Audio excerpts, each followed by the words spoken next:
செய்திகளை பார்த்து வருகிறோம். போக்குவரத்து ஊழியர் வேலை நிறுத்தத்திற்கு தடை விதிக்க கோரி சென்னை உயர்நீதிமன்ற முதன்மை அமர்வு முன்பு முறையீடு செய்யப்பட்டிருக்கிறது.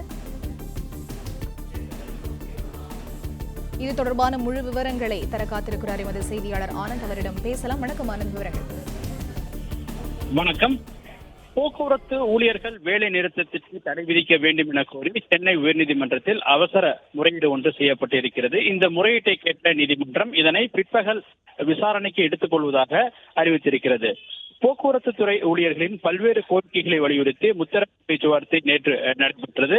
அமைச்சர் தலைமையில் நடைபெற்ற பேச்சுவார்த்தையில் உடன்பாடுகள் எட்டப்படாததால் இன்று முதல் காலவரையற்ற வேலை நிறுத்த போராட்டத்திற்கு போக்குவரத்து தொழிற்சங்கங்கள் சார்பில் அழைப்பு விடுக்கப்பட்டிருந்தது. இந்த நிலையில் இந்த வேலை நிறுத்த போராட்டத்தால் பொதுமக்கள் மிகவும் பாதிக்கப்பட்டிருப்பதாகவும் கூறி எனவே இதற்கு தடை விதிக்க வேண்டும் எனவும், அதே போன்று அத்தியாவசிய சேவைகள் சட்டத்தின்படி போக்குவரத்து துறைகள் இருப்பதால் அத்தியாவசிய சேவைகள் சட்டத்தின் விதிமுறைகளின்படி இந்த வேலை நிறுத்தம் செல்லத்தக்கதல்ல, எனவே இதற்கு தடை விதிக்க வேண்டும் எனவும் போக்குவரத்து தொழிற்சங்கத்தின் அந்த போராட்டங்களுக்கு தடை விதிக்க வேண்டும் என கோரியும் மூத்த வழக்கறிஞர் P.R. ராமன் சார்பில் தலைமை நீதிபதி கங்கா பூர்வாலா தலைமையிலான முதல் அமர்வில் முறையீடு செய்யப்பட்டது. இது தொடர்பான அவசர வழக்காக விசாரணைக்க வேண்டும் எனவும் கோரிக்கை வைக்கப்பட்டது. இந்த கோரிக்கையை ஏற்றுக்கொண்ட நீதிபதி இது தொடர்பாக மனு தாக்கல் உள்ளிட்ட நடைமுறைகள் முடிக்கும் பட்சத்தில் பிற்பகல் 2:15 மணிக்கு விசாரணைக்கு எடுத்துக் கொள்வதாக நீதிபதி அனுமதி அளித்து உத்தரவிட்டிருக்கின்றார்.